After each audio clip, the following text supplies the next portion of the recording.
오늘 본 말씀 하박국 3장 17절에서 19절의 말씀은 성경 전체에서 가장 탁월한 믿음의 고백 가운데 하나라고 할 수 있습니다.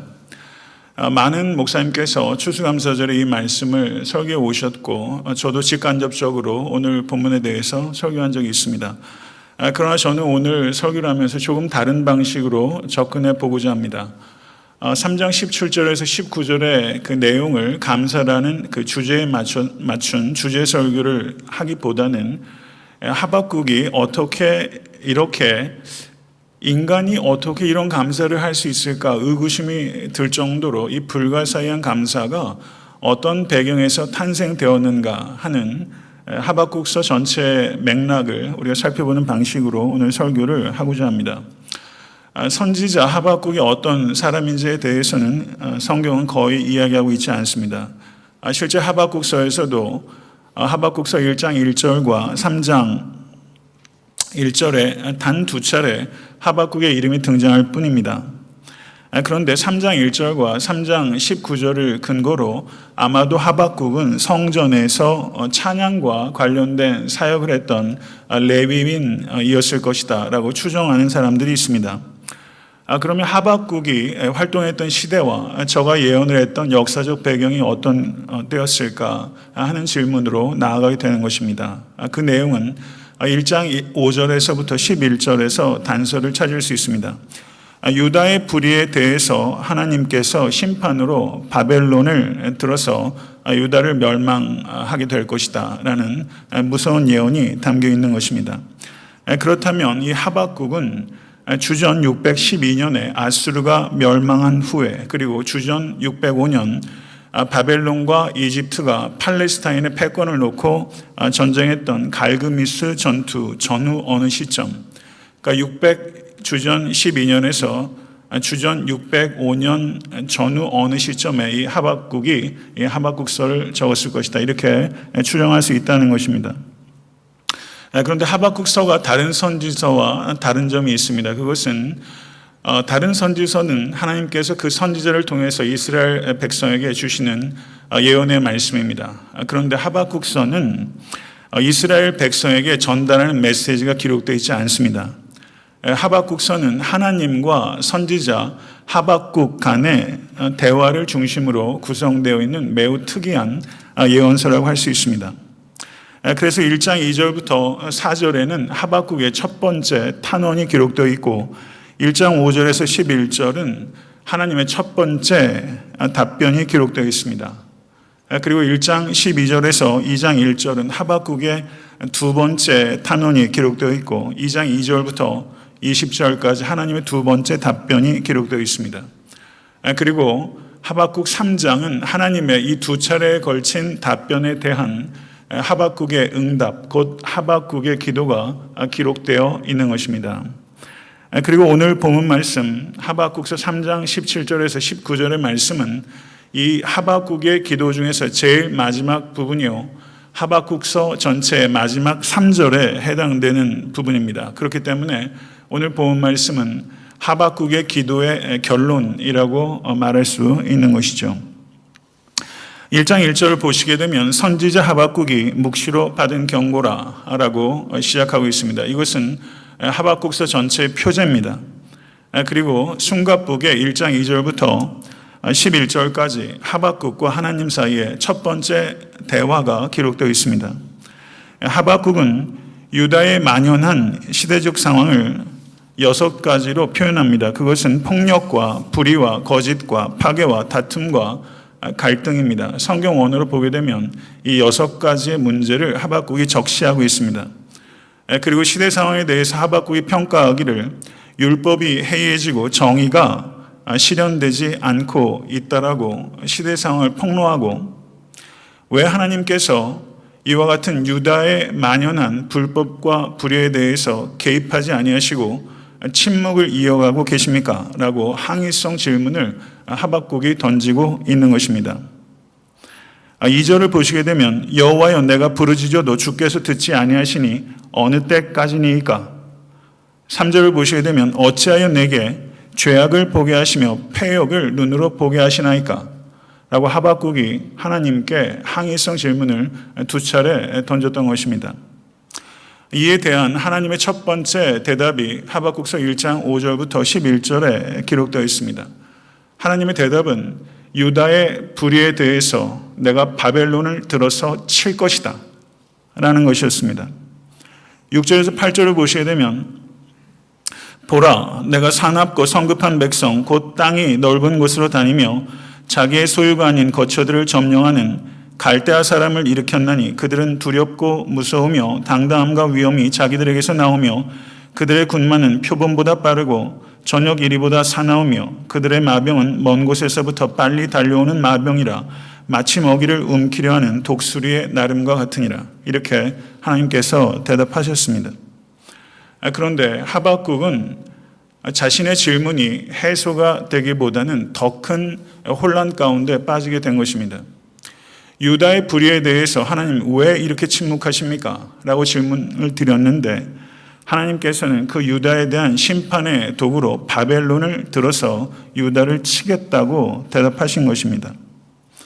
이러자 하박국은 곧바로 두 번째 탄원을 합니다. 그 탄원이 1장 12절에서 2장 1절까지 기록되어 있습니다. 그리고 그 핵심이 13절에 기록되어 있습니다. 주께서는 눈이 정결하심으로 악을 참아 보지 못하시며 패역을 참아 보지 못하시거늘 어찌하여 거짓된 자들을 방관하시며 악인이 자기보다 의로운 사람을 삼키는데도 잠잠하시나이까. 여기에서 말하는 거짓된 자들과 악인은 바벨론을 가리키는 것이고 그들보다 의로운 사람은 유다를 가리키는 것입니다. 하박국의 두 번째 탄원은 이런 뜻입니다.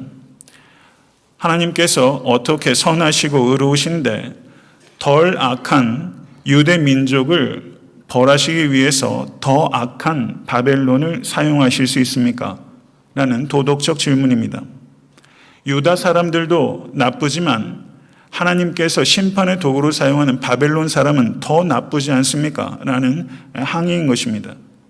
유다의 악을 징벌하기 위해서 더 큰 악을 행하는 바벨론을 들어 사용하시는 것이 어찌 정의라고 할 수 있습니까? 이것이 하박국의 두 번째 탄원의 요지입니다. 하박국의 첫 번째 탄원을 한마디로 요약하면 하나님께서 왜 역사하지 아니하십니까? 라는 질문이었고 하박국의 두 번째 탄원은 왜 하나님 그렇게 역사하십니까? 라는 질문을 하박국이 던지고 있는 것입니다. 이와 같은 질문에 우리가 빠질 때가 많이 있습니다. 두 번째 탄원을 한 하박국은 매우 단호한 자세로 하나님의 답변을 기다립니다. 그 답변을 기다리는 하박국의 태도가 기록되어 있는 것이 하박국서 2장 1절입니다. 내가 내 파수하는 곳에 서며 성루에 서리라. 그가 내게 무엇이라 말씀하시는지 기다리고 바라보며 나의 질문에 대하여 어떻게 대답하실는지 보리라. 이렇게 하박국은 말을 하고 있는 것입니다. 이렇게 망대에 선 파수꾼처럼 하나님의 말씀을 기다리는 하박국에게 하나님의 말씀이 임한 것이 2장 2절부터 2장 20절까지입니다.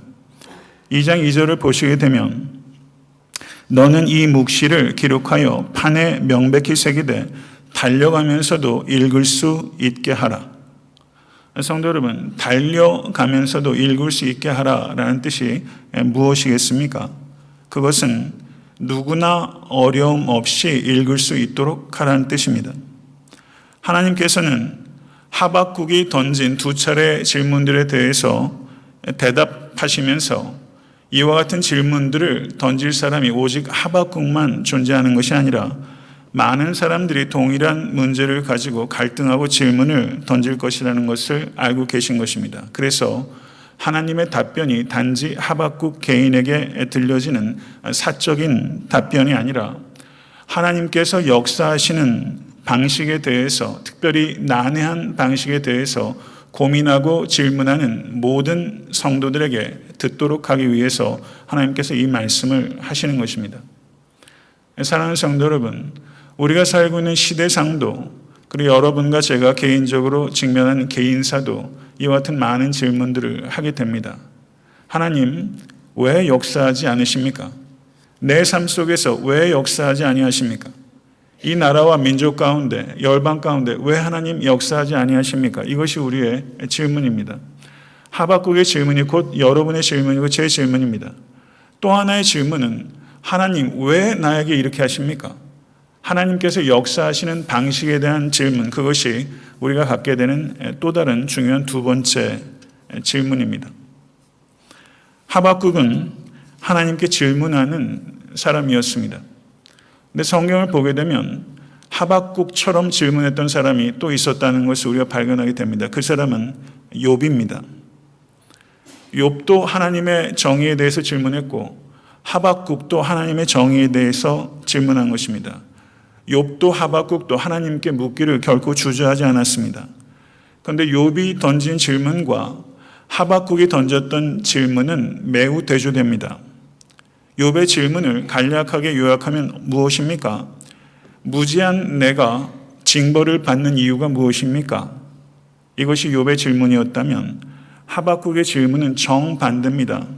죄인들이 징벌받지 않는 이유는 무엇입니까? 라는 것이 하박국의 질문입니다. 두 가지 전혀 다른 차원에서 욥과 하박국이 하나님의 정의에 대해서 질문하고 있는 것입니다.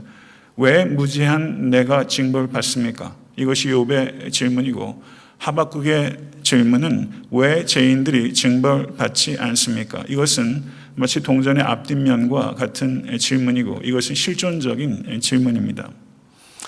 사랑하는 성도 여러분, 하나님께서는 욥의 질문도 수용하셨고 하박국의 질문도 수용하셨습니다. 하나님께서는 우리의 질문도 수용하실 것입니다. 하나님께서는 정직한 질문을 거절하지 아니하십니다. 정직한 질문을 금지하지 않습니다. 정직한 질문을 오히려 기다리시는 하나님입니다. 그런 사랑하는 성도 여러분, 욥의 질문에 대한 하나님의 답변과 하박국의 질문에 대한 하나님의 답변을 통해서 우리가 생각할 수 있는 것은 하나님께서는 대답을 하시기도 하시고 대답하지 아니하시기도 하시고 하나님께서는 우리가 원하는 대로 대답을 주지 않으실 때도 많이 있다는 것을 수용하라는 것입니다. 사랑하는 성도 여러분, 신앙은 지적이어야 합니다. 그러나 우리가 믿음 생활을 하면서 모든 것을 다 알려고 하고 모든 것을 다 알 수 있다고 생각하는 것은 그건 교만이고 무지입니다. 하나님께서 종종 나의 질문에 대해서 그리고 역사 속에서 우리가 던지는 질문에 대해서 대답하지 않으실 때가 있습니다. 어쩌면 우리가 이 땅에서 죽는 순간까지 삶에 적지 않은 부분들에 대해서 우리는 명확한 대답을 갖지 못할 것입니다. 그리고 어떤 부분에 있어서는 내가 기대하는 것과 전혀 다른 대답을 하나님께서 하실 수 있습니다. 사랑하는 성도 여러분, 하나님은 그렇게 하실 수 있는 분입니다. 이것을 받아들이실 수 있게 될 간절히 바랍니다. 우리에게 주어진 궁극적인 대답은 예수 그리스도의 십자가입니다. 예수 그리스도의 십자가에서 하나님께서는 대답하셨습니다. 성도 여러분, 욥기에서 이야기하는 바는 인간은 창조주 하나님은 말할 것도 없고 하나님께서 지으신 피조물조차 완전히 이해할 수 없다는 것입니다. 피조물조차 통제할 수 없다고 말합니다. 레비아탄을 인간이 통제하지 못합니다. 하마를 통제하지 못합니다. 하나님께서 지으신 피조세계조차 완전히 이해하지 못하고 완전히 통제하지 못하는 한계적 존재, 그것이 인간이고 여러분과 저입니다. 하물며 창조주이신 하나님을 어찌다 이해할 수 있으며 하나님을 통제하려고 하는 것입니까? 사랑하는 성도 여러분, 우리는 믿음이 무엇인가를 깊이 생각해야 됩니다. 믿음은 무엇입니까? 이해하는 것을 이해하고 다 이해하고 살아가는 것이 믿음 생활이 아닙니다. 성도는 하나님께서 사랑이시며 공의로우시고 지혜로우시고 능력이 있으시다는 단 하나의 사실을 굳건히 붙잡고 불확실한 삶의 현실을 뚫고 가는 것입니다. 이것이 성도의 삶입니다. 이 믿음 가지실 수 있게 되기를 우리 주 예수 그리스도 이름으로 간절히 축원합니다. 사랑하는 성도 여러분, 그러므로 진정한 문제는 무엇인가? 하나님께 질문을 던지는 것이 문제가 아니라 하나님을 믿지 않는 것이 문제인 것입니다. 욥도 하박국도 정직한 질문에 힘겨운 과정을 겪었습니다. 신앙생활을 하면서 우리가 성장하기 원한다면 정직한 질문에 힘겨운 과정을 겪어야 됩니다. 그 정직한 질문에 힘겨운 과정을 욥도 통과했고 하박국도 통과했습니다. 그러면서 하나님을 더 알게 됐고 하나님을 더 알게 된 필연적인 결과는 하나님을 더 사랑하게 되는 것이고 그리고 하나님을 더 신뢰하게 되는 것입니다. 인격적인 관계는 정직한 질문을 반드시 수반합니다. 하나님께 정직한 질문을 드리실 수 있는 여러분과 제가 될 수 있게 간절히 바랍니다. 하나님께서 하나님의 방식으로 우리에게 대답을 주실 것입니다. 하나님께서 이 하박국에게 대답을 주셨는데 그 대답 중에서 가장 핵심적인 것은 하박국 2장 3절에서 4절입니다. 한번 보시죠. 하박국 2장 3절 4절 다 같이 한번 읽어보겠습니다. 이 묵시는 정한 때가 있나니 그 종말이 속히 이르겠고 결코 거짓되지 아니하리라. 비록 더딜지라도 기다리라. 지태되지 않고 반드시 응하리라. 보라, 그의 마음은 교만하여 그 속에서 정직하지 못하나 의인은 그의 믿음으로 말미암아 살리라. 아멘. 하나님의 말씀입니다. 이 말씀, 의인은 그의 믿음으로 말미암아 살리라. 이 말씀은 로마서에도 갈라디아서에도 히브리서에도 신약성에 세 차례나 인용되고 있는 매우 필수적인 말씀입니다. 하나님께서 하박국에게 기다리는 것을 배워야 할 필요가 있다는 것을 말씀합니다. 믿음 생활은 기다리는 것입니다. 무엇을 기다립니까? 하나님의 약속의 성취를 기다리는 것입니다. 그리고 하나님의 때와 내가 생각하는 때는 매우 다를 수 있다는 것을 수용하는 겸손을 배워야 하는 것입니다. 사랑하는 성도 여러분, 여기서 정한 때라고 언급하고 있는 이 성경 원어는 여자가 해산의 기간들을 다 통과한 후에 마지막 때에 아이를 출산하는 것과 관계가 있습니다. 하나님의 약속의 성취는 때로는 매우 늦어지고 때로는 전혀 이루어지고 있는 것 같지 않은 시간들이 있습니다. 그러나 때가 되면 여인이 해산하는 것처럼 때가 되면 하나님께서 하나님의 언약을 반드시 이루실 것입니다. 이것을 믿으실 수 있고 또 경험하실 수 있게 되기를 간절히 바랍니다. 하박국에게 하나님께서는 바벨론을 심판할 것이다 라고 말씀하셨습니다. 그러나 바벨론에 대한 심판은 즉각적으로 일어나지 않을 것입니다. 하박국은 약속과 성취라는 두 가지 시간 사이를 걸어가야만 합니다. 이것이 하박국에 주어진 신앙적인 운명입니다. 여러분과 저에게도 동일한 일들이 주어진 것입니다. 여러분에게도 제게도 모든 그리스도인에게도 약속이 주어져 있습니다. 약속의 시간이 있고 성취의 시간이 있습니다. 그러면 성도는 누구입니까? 이 두 가지 시간 사이를 걸어가고 살아내는 사람, 그것이 성도입니다. 약속 어음을 받은 사람에게 만기일이 도래할 때까지 기다려야 됩니다. 한 달짜리 어음을 받아놓고 다음 날부터 그것을 결제해달라고 안다라는 것은 어리석은 것입니다. 하나님께서는 기다림의 시간들을 통해서 우리가 약속을 받아 누릴 수 있는 사람으로 우리를 빚어가십니다. 이것을 진심으로 받아들이실 수 있기를 간절히 바랍니다. 시편 66편 10절에서 12절을 보시게 되면요. 한번 띄워주시면 좋겠는데요. 시편 66편 10절에서 12절. 제 개인적으로는 참 좋아하는 말씀입니다. 시편 66편 10절에서 12절. 하나님이여 주께서 우리를 시험하시되 우리를 단련하시기를 은을 단련함같이 하셨으며, 같이 읽겠습니다. 우리를 끌어 그물에 걸리게 하시며 어려운 짐을 우리 허리에 메어 두셨으며 사람들이 우리 머리를 타고 가게 하셨나이다. 우리가 불과 물을 통과했더니 주께서 우리를 끌어내사 풍부한 곳에 들이셨나이다. 아멘. 사랑하는 성도 여러분, 우리는 살아가면서 그물에 걸리기도 하고 허리에 어려운 짐이 메어 달리기도 하고 사람들이 내 머리를 타고 드나들며 내 인격과 명예를 짓밟기도 합니다. 물도 지나고 불도 지납니다. 그런데 이러한 과정들을 통해서 하나님께서는 우리가 약속을 받아 누리기에 합당한 사람으로 우리 각 사람을 빚어가고 계십니다. 그리고 때가 되면 하나님께서 우리를 끌어내사 풍부한 곳에 들이시겠다고 약속하셨던 것입니다. 이 사실을 진심으로 믿으실 수 있게 간절히 바랍니다. 개인의 역사의 주인도, 이 땅의 역사의 주인도, 우주의 역사의 주인도 거룩하신 성삼위 하나님이십니다. 하나님께서는 거룩하고 신실하게 그리고 완벽하게 이 역사를 이끌어가고 계십니다. 이것을 진심으로 믿는 성도는 우리의 삶 가운데 맡겨진 소명을 신실하게 감당합니다.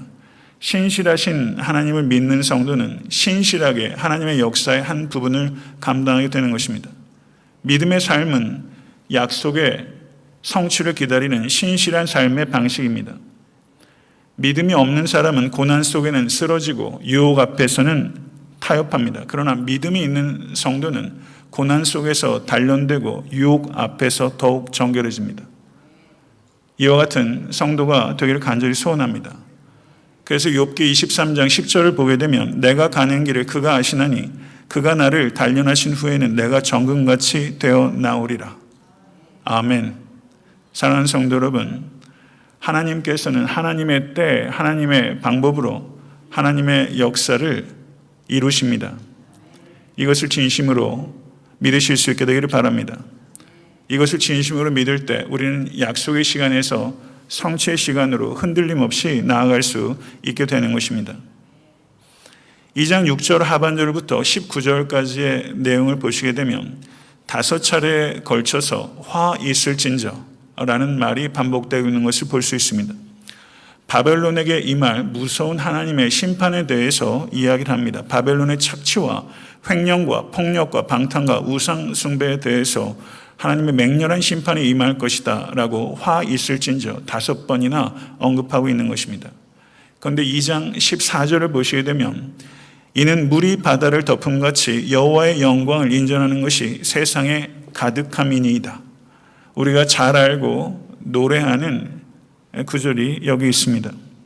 정한 때가 되면 하나님의 영광이 물이 바다를 덮음같이 온 땅에 가득하게 될 것이고 바벨론의 영광은 부끄러움과 불명예를 당하게 될 것입니다.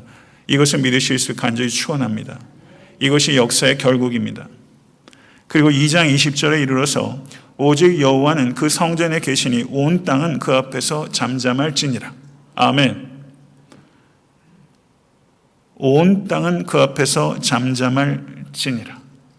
하나님께 2번이나 격하게 항의성으로 질문했던 이 하박국은 하나님의 계시의 말씀을 듣고 이제 그 앞에서 잠잠하게 됩니다. 하나님께서는 구부러진 막다기와 같은 바벨론을 들어서 자유롭게 사용하실 수 있는 공의와 주권과 지혜와 능력과 사랑의 하나님이십니다. 이것을 진심으로 깨닫게 되면 다 이해하지 못해도 하나님 앞에서 잠잠할 수 있습니다. 다 이해하지 못해도 하나님 앞에 잠잠하실 수 있는 여러분과 제가 되어야 되는 것입니다. 하나님께서는 우리가 이해하지 못하는 방식으로 우리의 논리를 뛰어넘어서 아니 우리가 상상조차 못하시는 방식으로 가장 선한 것들을 이끌어내실 수 있는 하나님이십니다. 이것을 우리는 믿는 것입니다. 그리고 3장에 이르러서 하박국은 드디어 기도하기 시작합니다. 이러한 배경 속에서 하박국이 기도하게 된 것입니다. 하박국이 1장 2절에서 하나님께 질문할 때 하박국은 흔들리는 잎사귀와 같았습니다. 그러나 3장에 들어가면서 하박국은 흔들림 없는 백향목 같은 사람이 된 것입니다. 하박국서 전체는 이와 같은 하박국이 힘겨운 질문의 과정을 통해서 성장하는 내용을 기록하고 있는 것이고 오늘 본문 말씀 3장 17절 19절이 저가 백향목같이 견고하게 서서 하나님께서 전혀 역사하지 않는 것 같은 시간 속에도 하나님의 역사하심을 믿는 그런 믿음의 고백을 드리고 있는 것입니다. 여호와여 주는 주의 일을 이 수년 내에 부응하게 하옵소서. 이 수년 내에 나타내시옵소서. 진노 중에라도 긍휼을 잊지 마옵소서. 이렇게 하박국은 기도했습니다. 여기서 하박국의 기도를 잘 살펴야 됩니다. 하박국은 하나님의 계획을 하나님의 심판을 내리지 말아달라고 기도하지 않습니다. 하나님께서는 죄를 미워하시고 죄를 징벌하십니다. 하박국은 하나님의 일이 이루어지기를 기도한 것입니다. 그것이 유다에 떨어지는 심판이라 할지라도 하나님의 일을 수년 내에 이루소서. 하박국의 진정한 관심은 자신의 안위가 아니라 여호와 하나님의 영광입니다. 여기에 초점을 맞춰서 하박국은 기도했던 것입니다. 이 얼마나 고상한 기도입니까? 이러한 기도를 드릴 수 있는 사람이 얼마나 되겠습니까? 그리고 하박국은 하박국서 3장 3절에서 15절까지 하나님께서 이스라엘 역사에서 이루신 일들을 회상합니다. 그리고 그것을 찬양합니다. 그리고 16절에 도착하는 것입니다. 16절의 내용을 한번 보세요. 무리가 우리를 치러 올라오는 환난 날을 내가 기다림으로 썩이는 것이 내 뼈에 들어왔으며 내 몸은 내 처소에서 떨리는도다. 우리가 3장 17절에서 19절만을 봤는데 바로 앞에 있는 3장 16절에서 하박국은 자신의 몸이 두려움으로 떨린다고 고백하고 있어요. 우린 이것을 잘 살피지 않았습니다. 하박국은 과거에 하나님께서 행하신 위대한 일들을 3장 3절에서 15절까지 기억했습니다. 그리고 하나님께서 미래에 행하실 위대한 역사들에 대해서 신뢰했습니다. 하나님의 역사가 반드시 더딜지라도 이루어질 것이다. 과거에 대해서 회상하고 미래에 대해서 확신했지만 하박국은 이스라엘에게 떨어질 하나님의 심판에 대해서 저가 입술이 떨리고 다리가 후들거린다고 고백했습니다. 하박국은 정직한 사람입니다. 우린 이런 정직함을 배워야 될 필요가 있습니다.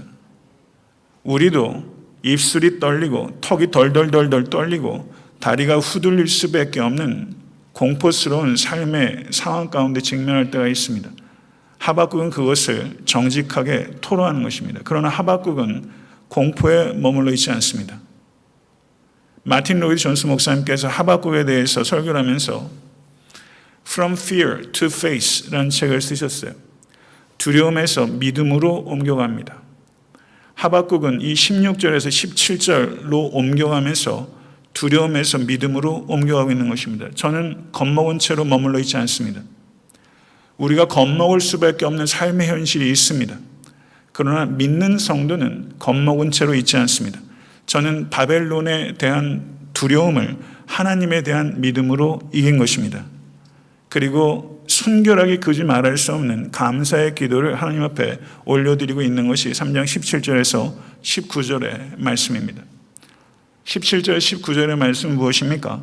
비록 무화과 나무가 무성하지 못하며 포도나무에 열매가 없으며 감람나무에 소출이 없으며 밭에 먹을 것이 없으며 우리의 양이 없으며 외양간에 소가 없을지라도 나는 여호와로 말미암아 즐거워하며 나의 구원의 하나님으로 말미암아 기뻐하리로다. 주 여호와는 나의 힘이시라. 나의 발을 사슴과 같게 하사 나로 나의 높은 곳에 다니게 하시리로다. 저는 이런 고백을 저는 불가사의한 감사라고 생각합니다. 사랑하는 성도들, 이 얼마나 경탄스러운 흠모할 만한 믿음의 고백입니까? 하박국의 인생의 궁극적인 목적은, 궁극적인 원천은 오직 여호와 하나님이십니다. 자신의 삶에 있어서 필수적인 것조차도 공급되지 않는 절대적인 상실의 순간에도 이 하박국은 오직 여호와 하나님만을 바라봅니다. 하박국은 눈에 보이는 것에 좌우되지 않고 눈에 보이지 않는 하나님께 의지하는 자입니다. 환경의 변화로 기뻐하는 사람이 아니라 오직 구원 하나님을 인해서 기뻐하는 사람입니다. 이러한 믿음을 가진 성도는 삶의 현실을 견뎌낼 뿐만 아니라 사슴과 같이 높은 곳에서 생명의 활기를 가지고 기쁘게 뛰어다닙니다. 할렐루야. 사랑하는 성도 여러분, 올 한 해 사시면서 사슴과 같이 높은 곳에서 생명의 활기를 가지고 뛰어다니셨습니까? 가젤처럼 높은 곳에서 뛰어다녀 보셨습니까? 사도행전 9장에 여인이 나오지 않습니까? 다비다, 가젤이라는 이름을 가지고 있는 여인, 과부 여인. 사랑하는 성도 여러분, 하나님의 사랑과 하나님의 공의와 하나님의 지혜와 하나님의 능력은 불가해한 것입니다. 힘써 알아가야 되지만 그것은 불가해한 것입니다. 하나님은 지극히 광대하시기 때문입니다. 이 불가해한 하나님의 선하심과 인자하심을 믿을 때 우리는 불가사의한 감사를 하나님 앞에 드릴 수 있게 되는 것입니다. 독일의 디트리 본헤퍼 목사라는 분이 있습니다. 제가 설교 중에도 종종 이분에 대해서 인용을 합니다. 이분은 탁월한 신학자요, 그리고 신앙과 인격을 겸비한 위대한 목회자입니다. 이분이 미국에 오셔서 유니안 신학교 등에서 강의를 할 때 저를 너무나 사랑하고 흠모하는 수많은 신학자들이 그 나치의 독일로 다시 가지 말고 미국에 망명할 것을 요청했지만 이 디트리 본헤퍼는 독일로 갑니다. 그래서 가서 히틀러를 암살하려는 계획을 실행하려고 했다 실패했고 2년 동안 옥고를 치르고 히틀러가 자살하기 불과 3주 전에 1945년 4월 8일 39세의 나이로 교수형에 처해졌습니다. 3주 전에 교수형에 처해진 거예요. 너무 아까워요. 그런데 이 디트리 본헤퍼가 형장에서 교수형으로 죽기 전에 저가 마지막으로 한 말이 뭐냐면요. 이로써 끝입니다. 하지만 나에게는 삶의 시작입니다. 이 디트리 본헤퍼에게는 사랑하는 약혼녀가 있었어요. 이 디트리 본헤퍼가 결혼에 대한 신학을 쓴 책도 제가 읽었습니다. 이런 결혼에 대해서 위대하고 아름다운 신학을 쓴 사람이 정작 약혼하고 결혼에 이르지 못했다는 게 제가 생각해도 좀 마음이 아프고 안타깝더라고요. 저는 그렇게 살다가 간 사람이에요. 이로써 끝입니다. 하지만 나에게는 삶의 시작입니다. 하나님의 말씀을 붙잡고 암을 이겨내신 한 성도가 있습니다. 저는 이분을 얼굴로 뵌 적이 없습니다. 캘리포니아 샌프란시스코 그 근처에 살고 계세요. 우리 교회에 한 성도님 부부가 예전에 신앙생활을 같이 하셨답니다. 근데 이분이 저희 교회 제 설교를 몇 년 동안 들어오셨어요. 그런데 이분이 엊그저께 저와 제 아내가 이 찬송을 좀 들었으면 좋겠다고 이 카톡을 통해 가지고 그 음악을 저에게 전달해 주셨어요. 이 가사가 저는 처음 들었어요. 전 너무 놀랐어요. 혹시 아시는 분도 있을 것으로 생각됩니다. 이 가사가 어떤 가사냐면요.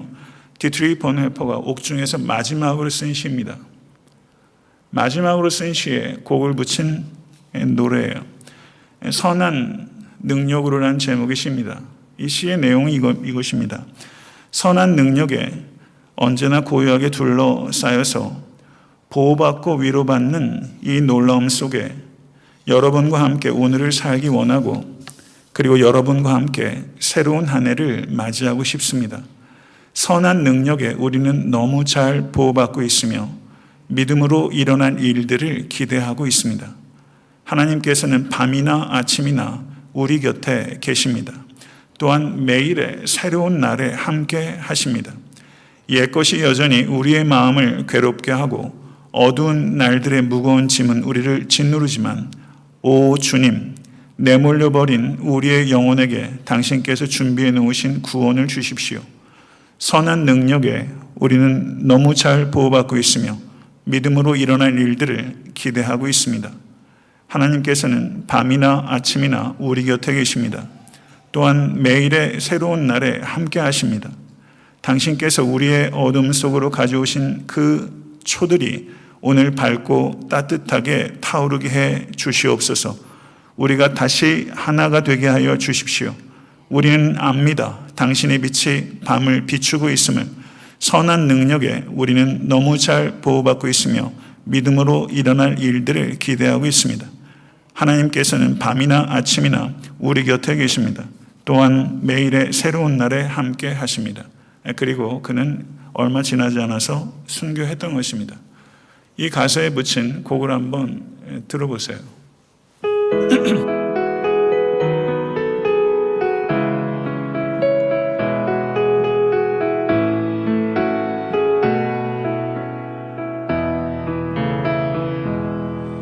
Von guten Mächten treu und still umgeben, behütet und getröstet wunderbar. So will ich diese Tage mit euch leben und und mit euch gehen in ein neues Jahr. Von guten Mächten wunderbar geborgen, erwarten wir getrost, was kommen mag. Gott ist mit uns am Abend und am Morgen und ganz gewiss an jedem neuen Tag.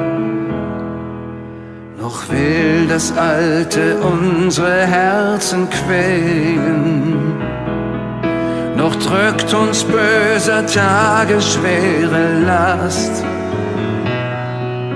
Ach Herr, gib unseren aufgescheuchten Seelen das Heil, für das du uns bereitet hast.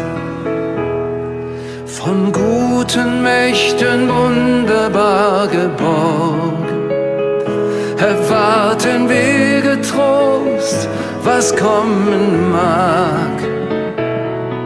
Gott ist mit uns am Abend und am Morgen und ganz gewiss an jedem neuen Tag. Lass warm und still die Kerzen heute flammen, die du in unsere Dunkelheit gebracht. Für wenn es sein kann, wieder uns zusammen. Wir wissen es, dein Licht scheint in der Nacht.